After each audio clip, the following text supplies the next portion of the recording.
Assalamualaikum warahmatullahi wabarakatuh. Saya akan menganalisis tentang kerajaan-kerajaan maritim Hindu-Buddha di Indonesia. Yang pertama adalah Kerajaan Kutai. Kerajaan Kutai terletak di daerah Muara Kaman di tepi Sungai Mahakam, Kalimantan Timur, yang berdiri pada abad keempat. Kerajaan Kutai juga dinobatkan sebagai kerajaan Hindu pertama di Indonesia. Masa pemerintahannya menurut Prasasti Yupa, penguasa pertama adalah Kudungga. Namun karena adanya pengaruh Hindu, masa pemerintahannya berubah menjadi kerajaan. Masa Kudungga berakhir digantikan dengan anaknya yang bernama Aswawarman. Masa Aswawarman berakhir digantikan dengan cucunya Kudungga yang bernama Mulawarman. Nah, di zaman Mulawarman ini, Kutai mencapai kejayaannya, di mana Kutai menjadi tempat atau jalur perdagangan India dan Cina. Sehingga sumber perekonomian masyarakat Kutai itu adalah perdagangan. Kutai juga memiliki tradisi, yaitu melakukan upacara-upacara di tempat suci.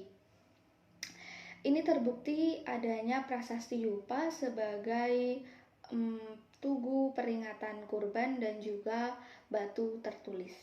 Yang kedua adalah Kerajaan Tarumanegara.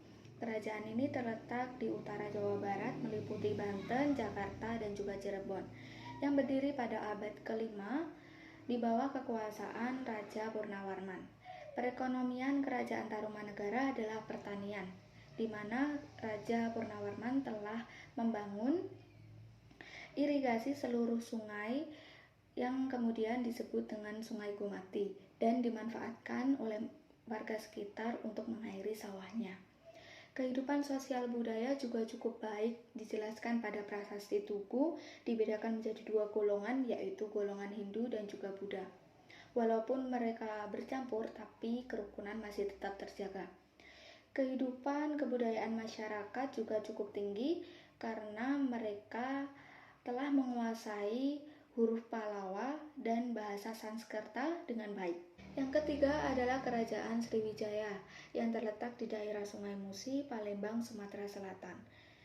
Berdiri pada abad ke-7, diperintah oleh Raja Balaputradewa. Perekonomian kerajaan ini adalah perdagangan yang berhasil menguasai jalur perdagangan di Selat Sunda, Selat Malaka, Selat Bangka, dan Laut Jawa. Kehidupan sosial budaya mereka melakukan peniagaan di Selat Malaka dan menggunakan bahasa Melayu kuno sebagai dasar bahasa Melayu dan bahasa Indonesia. Yang keempat adalah Kerajaan Mataram kuno. Terletak di Jawa Tengah berdiri pada 732 Masehi dan mengalami perpindahan di Jawa Timur pada abad ke-10 diperintah oleh Raja Sanjaya. Perekonomian Kerajaan Mataram kuno adalah pertanian. Bumi Mataram diperintah oleh dua dinasti, yaitu dinasti Sanjaya dan dinasti Sailendra. Dinasti Sanjaya beragama Hindu, budayanya seperti Gedong Songo dan Dieng. Sedangkan dinasti Sailendra beragama Buddha, budayanya seperti Candi Borobudur, Candi Mendut, dan Candi Pawon.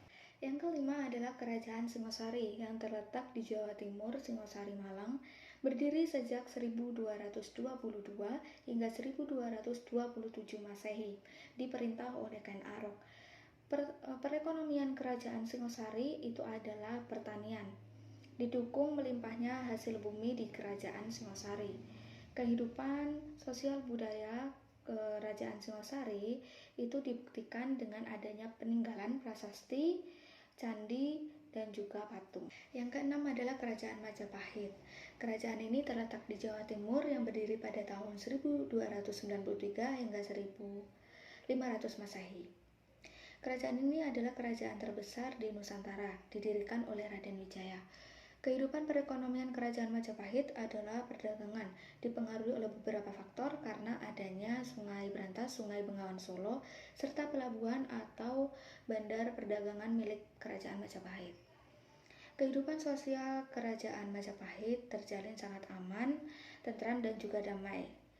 Karena dalam Kitab Negara Kertagama memperlihatkan Hayam Wuruk sangat memperhatikan perlindungan terhadap rakyatnya.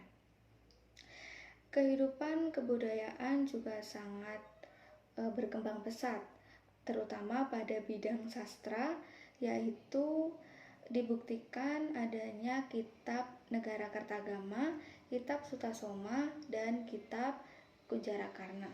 Untuk pengaruh kehadiran Hindu-Buddha di Indonesia bisa kita rasakan dalam kehidupan sehari-hari. Pengaruh tersebut bisa berupa fisik dan juga non-fisik. Fisik merupakan peninggalan yang bisa kita lihat secara fisik, yaitu benda-benda masa kini. Jika non-fisik adalah tinggalan memengaruhi adat, pola pikir, atau perilaku di masa kini. Itulah analisis tentang kerajaan maritim Hindu-Buddha di Indonesia. Terima kasih. Wassalamualaikum warahmatullahi wabarakatuh.